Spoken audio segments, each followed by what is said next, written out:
Video doesn't do it justice, but we're under a dense fog warning this morning here in Kentucky.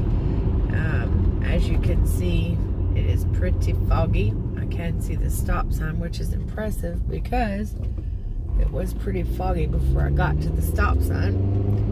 You can kind of see the headlights coming.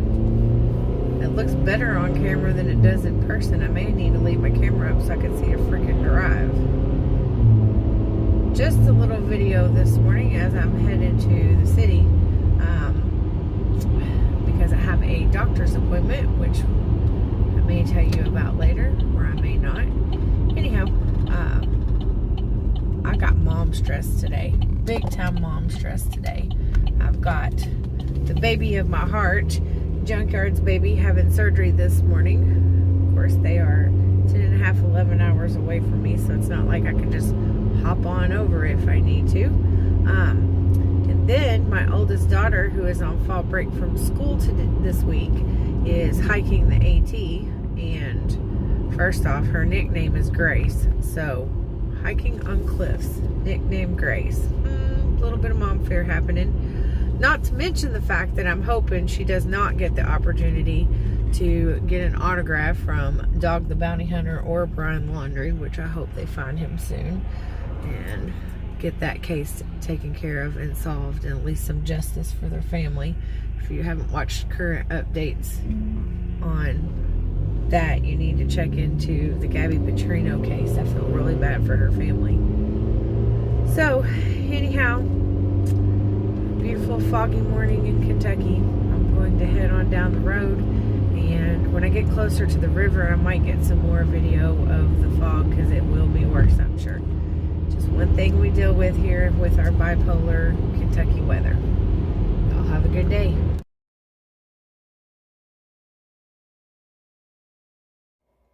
Hey guys, I want to do a quick little video and update you on the day. Tonight is Tuesday night, and I apologize, I'm a little bit of a hot mess because I'm tired. It's been a long day, but I wanted to get the word out that I have been in contact with Junkyard and his wife throughout the day today, and their little boy had surgery this morning about 9 o'clock, I would say. Lasted, I think, about 3 hours, give or take a little. Surgery went very well. The doctor said that it was way more detailed than what he expected, and it was worse when he got in there to do it, but he was happy with how things turned out. He got everything put back where it needs to be, got things opened up, and so he is doing well. I talked to Junkyard about 10 minutes ago. Little boy, his name is Chance. He has been sick from the anesthesia probably, which is pretty common, but otherwise he's doing fairly well. So just wanted to update you on that. And then if you watched the beginning of this video, you saw my morning drive into work, or not into work, but into the city. So I wanted to tell you a little bit about that. I went in to see my hand doctor. I see Dr. Thurkinad at Coots & Kleiner, which, if you don't know, Coots & Kleiner is like one of the biggest they're the ones that did the hand transplant, it's the hand place. And so I have a couple of things that have gone on over the years. Dr. Thurkinad's been my doctor for probably close to 10 years now. I have tennis elbow really bad. I also have tendonitis, and I have carpal tunnel. But more recently, over the last year or so, I have been dealing with the cyst that has been giving me some problems. So I'll show you. If you see right here, that's my cyst. It sticks out, it's really hard, and it hurts.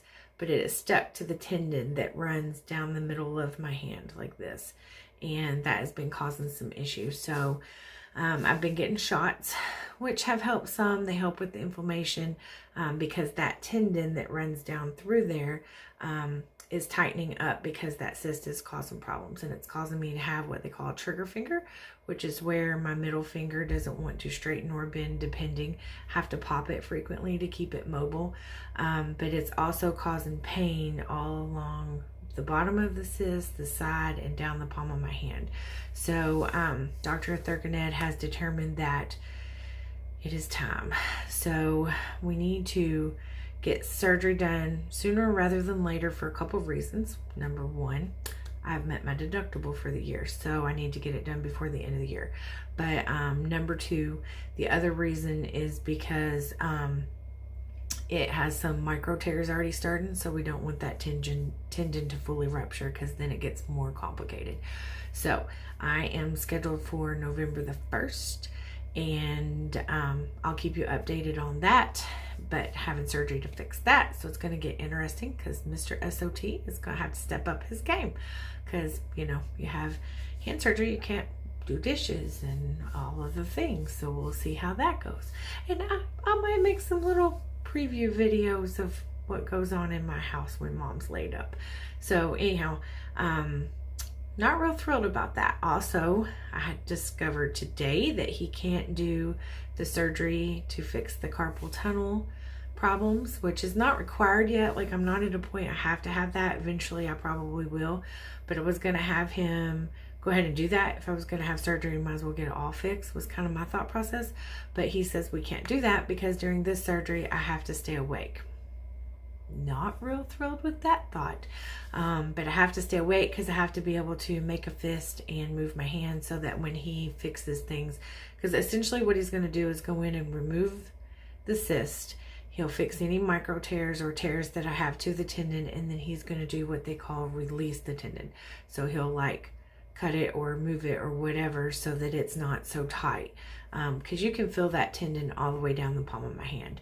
And if you've met me or know me, you know that I rub the palm of that hand quite frequently because it hurts and that tendon is real tight.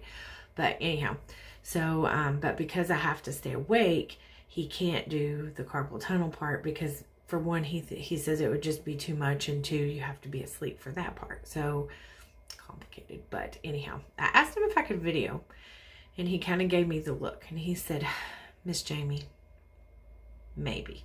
So we'll see. I don't think they'll let me, but we'll see. I might try if he's gonna let me. I mean, if I have to be awake, right? It's kind of my thought. So anyhow, we really like Dr. Thurkanad. He has done one of Shelby's surgeries before, so this is not my first rodeo dealing with him, and he's pretty great. So I figured I would start this video chain on that and keep you updated, and we'll take you through the process if nothing else. So also, if you're watching this video, you're getting a little sneaky peek, because look behind me, I'm here at SOT headquarters, and if you see right back here, a few things have changed. I also have a little bit of change there too, and there's some new stickers on the board, which is almost full, so that's getting excited. So anyhow, thanks for watching. Thanks for the prayers for Junkyard and his baby, and we will see you on the next one.